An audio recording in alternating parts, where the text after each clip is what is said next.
Well, today I am joined with somebody who I've wanted to speak to for absolutely ages. And I've wanted to speak to her for absolutely ages because she's written, she's edited actually a book all about birth parents, supporting birth parents whose children have been adopted. And I'm just so thrilled to be able to speak to Joanne about this. So please welcome Joanne Alper, Director of Adoption Plus. Hello. Hello. Well, it's so good to have you on the podcast finally. And as with all the podcasts, who knows where this conversation is going to take us. But how are you doing today? Yeah, I'm doing okay. I've had this flu bug that a lot of people have had, and so might not be feeling quite my normal self, but generally I'm feeling good. And Good. I'm very pleased to be here and very pleased to be having this conversation with you today, because this is something I'm really passionate about. So I'm just delighted we're going to have a chance to talk about it.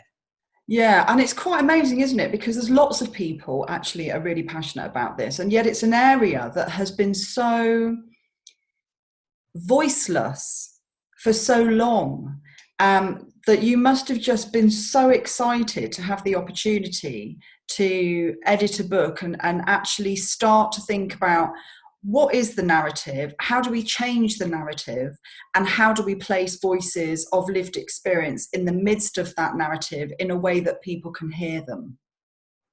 Yeah, I mean, as you know, my background is child protection and looked after children. So working as a children's social worker for years, I was really aware of the limitations on being able to provide the support that I think ideally is needed for birth parents who are struggling.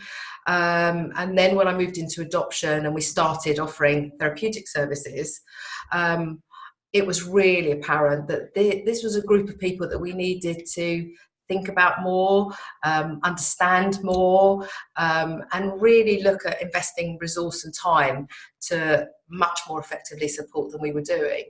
And I'd been thinking about the book for, oh my goodness, probably about 3 years before we approached the publisher, because it was something I was thinking was really important. I wanted to write it. We were speaking to the birth parents that we're working with and said, we'd like to do a book. Would you be interested in writing poems or prose or something about your experience in it? And they were like really up for it. They really wanted their voice to be out there. And so when we approached the publishers and they said, yes, let us know what other books are out there, and we checked, and we could hardly find anything on this subject nationally or internationally. We felt absolutely this is the right time. We must do this now. Yeah, and it's only recently that we've had some research about this as well, isn't it? Which was looking at jargon repeat removals and what those particular families looked like. And I think the statistics was something like 68% of those women had a care history themselves. Yeah. And there was something really shocking about seeing that written down, and that nobody had bothered to go and collect that data before.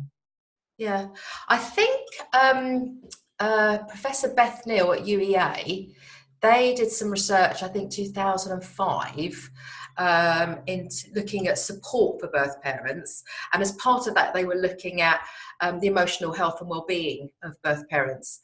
And it was very clear from that research that not only were we talking about a very emotionally vulnerable group of people, but also the experience of losing their children actually added to that and made vulnerable people even more emotionally unwell.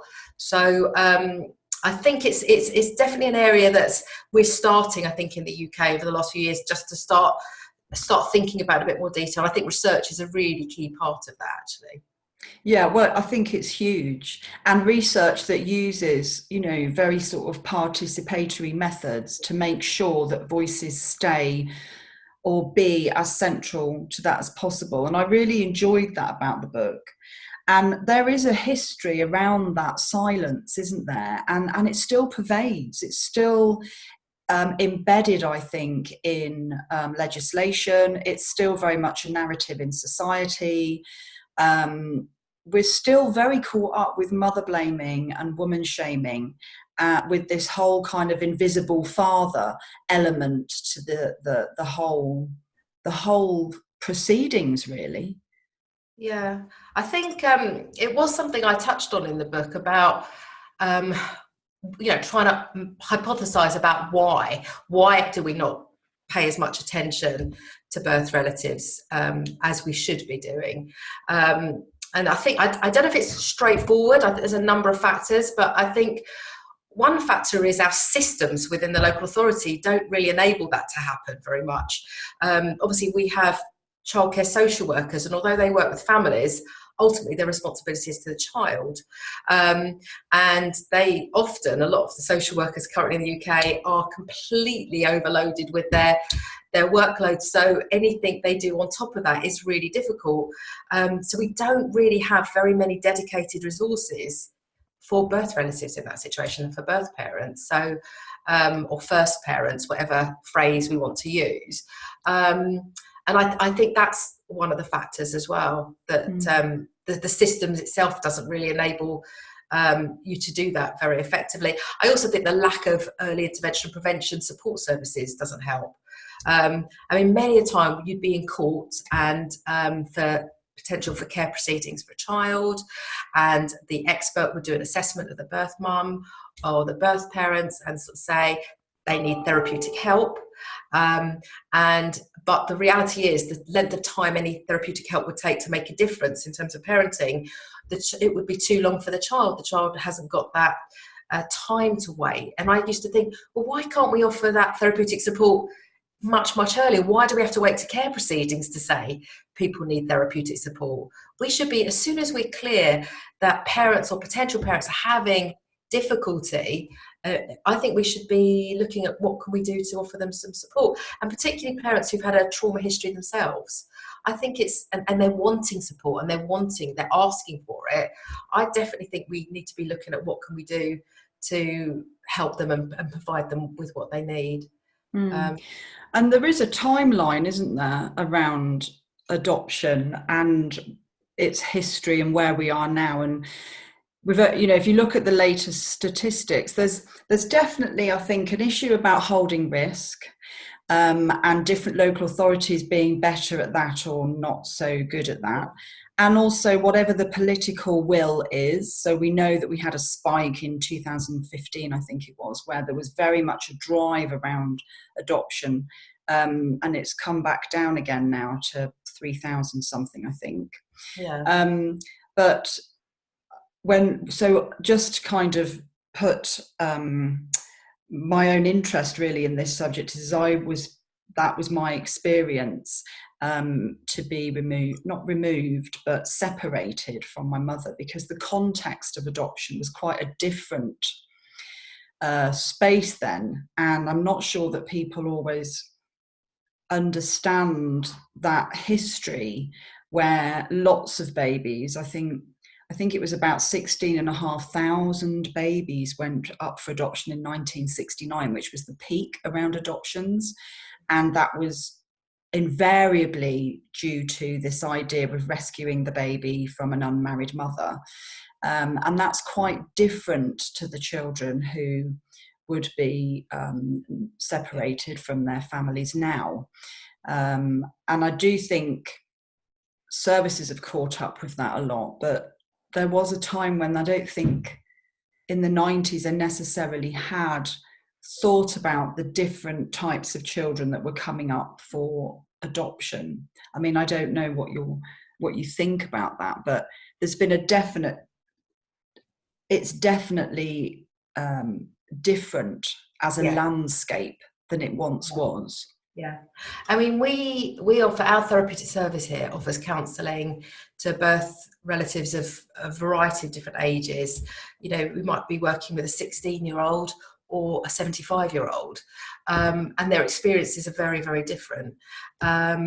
So absolutely, completely agree with you in relation to that. The reality is, over the last 20 years at least, I think, the majority of children who we're looking for adoptive families for have got an experience of abuse and trauma now. And often, not always, but often that may be the result of parents who've also had a history of trauma in their early lives and never had the support, never had even the experience of a healthy relationship, never actually understood how to look after themselves emotionally, keep themselves safe, let alone subsequent children. And I know there's lots of debate about adoption, but I think for some children, it's really important to have that security and permanence of someone really being there for you and being on your side throughout and having that security as you grow up. But that doesn't necessarily mean that you can't have any contact with your birth family as well. And I think there's increased debate about what that might look like going forward, because from a young person's perspective, yes, they want to be safe and they want to be loved and they want to be cared for and have stability as they grow up, but they also need to know who they are and what happened to them and why it happened to them, and just try and make sense of that so that they can move into adult life with I guess a more integrated understanding of their history and feeling, I guess, just more confident and positive about themselves and who they are. Well, that's the kind of thing, isn't it? Around bond and attachment. There's, the bond, you're not going to escape the bond. The bond is something that is part, you can't, I always think you can't escape your family, and the attachment is the relational stuff that often hasn't taken place. But that bond with, where you come from is part of that intergenerational cycle that we inhabit, isn't Yeah. it? Yeah, you kind of want to know, oh, I'm musical, who do I get that from? Or Yeah. I'm really sporty, I wonder, or, where did I get my little ears from? Whatever it is. And I'm none of those things, by the way. Personally, I'm not musical or sporty. But I'm just sort of saying you do want to look, and people want to kind of understand where they come from and what they've inherited, and feel that kind of connection, because connection is so important. But on its own, being connected, if you're with people who can't, not necessarily through any direct fault of their own, but because of life circumstances they've experienced, can't keep you safe and help you and nurture you in the way you need, but they still could have maybe some role in your life, potentially. But that, as with often all these things, requires proper resourcing, because this isn't something you can just do, just throw people together and say off you go, happy ever after. This is something that needs careful thinking about, because all these relationships have got history, and depending on what that history is, it can be a can of worms. Just seeing a parent, for example, if you've experienced very significant neglect as a baby and a young child, and then you see your birth parent, there is the potential for you, if they switch off or if they get depressed or something, that could trigger you back to your early experiences of very significant neglect. Likewise, other family members, depending on the abuse or trauma you suffered, it can be triggering. But that's not to say without support, without the birth parents getting support, without the young person getting support, that some of that can't be managed. But it's complicated. It's not straightforward, and it needs, I think, very significant, careful thought and support to make sure it's effective and helpful and not harmful. But I think it's got the potential to be really helpful if we get it right, particularly for some children. It's a very, very messy space, and I wanted to read a poem, if that's okay, that had been left by Karen in the book. So if anyone's got the book, it's page 82 and 83. And I think what I really like about Voices is that opportunity to shift narrative, because I think that that people who have this experience have to deal with so much stigma in society. So I just wanted to read this poem. It's lovely. It's Christmas time. My beautiful girls, I will miss you so much. Today my heart ached with a physical pain. I have my baby girl, Mary Jane, 4 years old, but she doesn't replace you, my darling girls. Nothing will ever replace you. This year I realised you'll be grown up enough to do the tree yourselves. My 4 girls together, That would be my dream come true. Instead, your daddy and little sister and I, your mummy, do the tree. We put decorations on the tree that we had when you were tiny babies. They go up every year. Decorations that I brought each year, one for each of you. Just wanted and needed you to know that you're never far from my thoughts, from our thoughts, my beautiful, precious girls. My love for you has never dimmed or died, nor will it ever be so. So happy Christmas, my beautiful girls. I love you all so very much, as your little sister would say, to the moon and stars and back again. Incredibly moving, isn't it? I'm struggling. Yeah. Yeah. And I guess that's the side that isn't really ever seen. That's the side that isn't valued and given voice. The wound, yes, but also the ongoing reality of living without your children and loving them deeply. Yeah. Yeah. Yeah. And often mixed in with all of that, feeling guilt and shame as well about certain actions that you may have been involved in that contributed to them not being with you. And on top of that, the isolation about not being able to talk about it because it's not something that people often feel comfortable talking about. If, for example, if Karen was wanting to talk to her mum and dad about it, they're going to have, because it's their grandchildren, they're going to have their own feelings. She might find it very difficult to try and talk to them about it for fear of upsetting them or making them, or her own, like I said, her own feelings in relation to, I mean, shame is such a huge, overwhelming feeling a lot of people feel and struggle with, and have to try and manage every single day. Because if you feel you've had a part to play in it as well, even inadvertently, not necessarily deliberately, but because you couldn't do certain things, you might have been with a particular partner, or you might have been at a particular stage in your life where you had drug or alcohol problems. All of those things potentially can make it very, very difficult for you to be able to talk to other people and get the support you need. So being with that level of pain and being isolated and full of shame, just you can see why we had to write the book. And of course, we know that where there's been developmental trauma, shame features very highly in there. So it's that layering and not having an opportunity to meet somebody and be received with empathy is going to reduce the ability to be able to cope and manage with those feelings, because we know shame just creates isolation until it's met. And then can evaporate somewhere. Can I bring some dads into the room? You can. Because that's something I've always had a real bee in my bonnet about. Where's dad? Why are we not talking about dad? And what you've done is you've brought in a chapter that is specifically about dads, and it's a complicated chapter.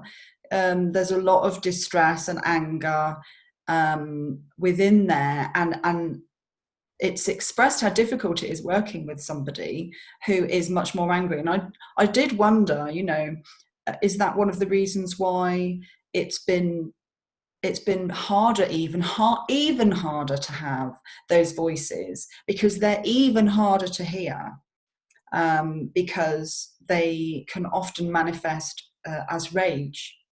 Yeah, I think so. I think, like we just talked about shame, I think with beneath rage is often shame. And I think shame gets in the way of lots of people being able to access these services as well.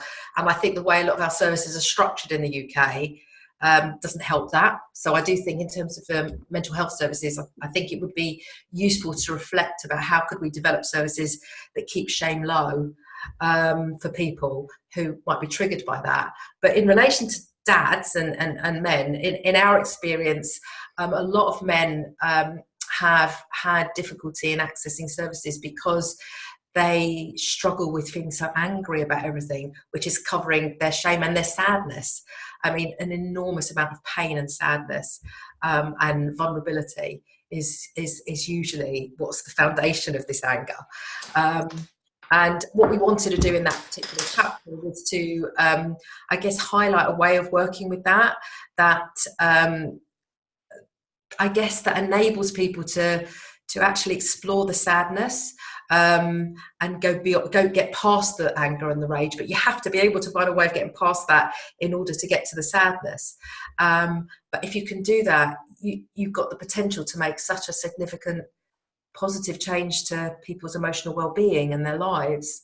And I think in terms of mental health services in the UK, it would be good for us to understand more about how we do that. I mean, in our chapter, we've explained one particular approach that we take, which is person-centered, but is also very trauma and attachment informed. It's kind of very heavily DDP influenced. But there may be other ways. It's just, I guess we wanted to get the book out there to start debate and discussion. But one of the things we definitely feel is that we need to think in terms of mental health services, how we provide those, how we work with people, how we work with men when they've got very, very high levels of anger and rage. And also this whole issue about how we keep shame low in terms of the way we structure our services and the language we use and the way we communicate with people. I think it all could be looked at. It doesn't necessarily, this isn't about necessarily spending more money. This is just about looking at what we're doing with what we've got and maybe doing things slightly differently, and which I think could make an enormously positive difference. Oh, I agree wholeheartedly. I really do. And just because you made reference to DDP, if anyone's listening, Kim Golding, who has done huge amounts of work with Dan Hughes, she's on the podcast talking about DDP, and I think she's got a chapter in here as well. Yes, yeah. So just in case anyone wanted to explore more about what DDP was. So can I bring Sam into the room? Yeah. So we've got Sam here, and it starts off describing really Sam, a big man over 6 feet tall, dressed as a punk with several noticeable scars across his face and head. And we go on to find out that he's very angry about what's happened. And it talks through, each section talks beautifully through that therapeutic process in a really lovely amount of detail, actually, that demonstrates even when the therapist sits down and stands up, when they step back and move forward, how they do that dance, how they meet the person they're speaking to. So we have a little of that. And then at the end it says, Sam never came to terms with his children being removed. During one session, he recalled through streaming tears his final meeting with his children and how at the end he fixed his daughter's car seatbelt. As the car pulled away, his oldest daughter looked out of the back window and waved at her daddy. And he said he ran up the street after the car. During another session, he told me the children's bedroom had not been changed since they left. Now, they'd gone into care 15 years earlier, for the reader, for the listener. Their brush still had their hair on it, and the pillows still had the indentation of the children's heads upon them. At one point, he decided he was stuck. He was angry with himself, angry with the children, angry with authority. He told me he took several black bin liners, put all the children's belongings in them, and put them out for the refuse collectors. He said he sat there that night until the morning, smoking cannabis and crying. Eventually, early morning, he heard the bin truck and the banging of bin lids. As Sam told me this, he cried, "I couldn't do it. This was all I had left." I felt I was letting them go again, and he ran outside and told the bin men to put the bags down. He gathered them all up and tenderly put the room back to the way it was before. Now imagine if you didn't have that opportunity to work with Sam and all you saw in front of you was the rage, and underneath is this gentle, connected, loving, tender human who has lost their children. Yeah. Which was your favourite chapter? There are there are bits of all of them that I felt really positive about. I think that's a very difficult question. You know, I've spoken to you before and said I did like the chapter that you've just mentioned about birth fathers, because it really takes you into the therapy room and you really get a sense you're there, part of the conversation, and it gives you a very different perspective. And I also feel it's an important chapter because it's about men, and I do feel like you that their voices are not heard. I also like Kim's chapter as well, actually. I don't know if you've had a chance to look at that in detail, because it follows the story of one woman we were working with for about 2 years. And she had been in care, she'd been abused herself as a child. She'd been in care, she'd been adopted, and her adoption had disrupted and broken down. And she subsequently got involved with a number of very violent male partners, and had a number of, I think she had 5 children removed and placed for adoption over a period of time. And the chapter is her story, it's her journey. And she really wanted us to tell her journey. She wanted it to be in paper, she wanted it to be in writing and in print and for people to read it. And what we did with her story is we had Dr. Kim Golding, explaining at different points on the journey what was happening from a therapeutic and DDP perspective. And I just think it's lovely because it links the two. You know, the book is really about therapeutic support, but I guess what we're wanting to do is to look at what's that mean in someone's life? What does that mean in terms of what does therapeutic support mean? Because often, again, another thing in the UK that I'm very aware of is that there is the potential for kind of box ticking when it comes to services. Something's been offered, either they come or they don't come, tick a box, next person on the list. We don't really look, I don't think, with some services, at how can we genuinely be helpful? How can we genuinely be effective? Resources are tight, so people think, well, we'll limit the amount of support we give people. Ultimately, I don't think that's necessarily an efficient way to do things, because if it's not effective, it's actually not efficient. And so what we wanted to do was to kind of explain that some of the birth parents we're working with have got such complex histories that really you need to understand why they need more long-term therapeutic support, why they can't just resolve their patterns, their history, their trauma in sort of 6 sessions, which is sometimes all people have allocated to them. And we know that that's not the way it works. We know that relational approaches to healing and recovery are the drip, drip, drip, drip, drip feed of interactions that you have with a person, and ultimately, hopefully, more than one person. But I'd really like, I think that should be the mantra for everyone, really. If it's not effective, it's not efficient, is it? No, absolutely. I'd like to hear a little bit more of that from, you know, the powers that be. I say that all the time, because there's all this focus on efficiencies and cuts, and you can get something that's really cheap, but if it doesn't do the job, then you're completely throwing your money away. You might as well do nothing than waste money. So I think we need to be much more thoughtful when we're thinking about what we want when we're commissioning services, because I think effectiveness has got to be absolutely top. Amen, sister.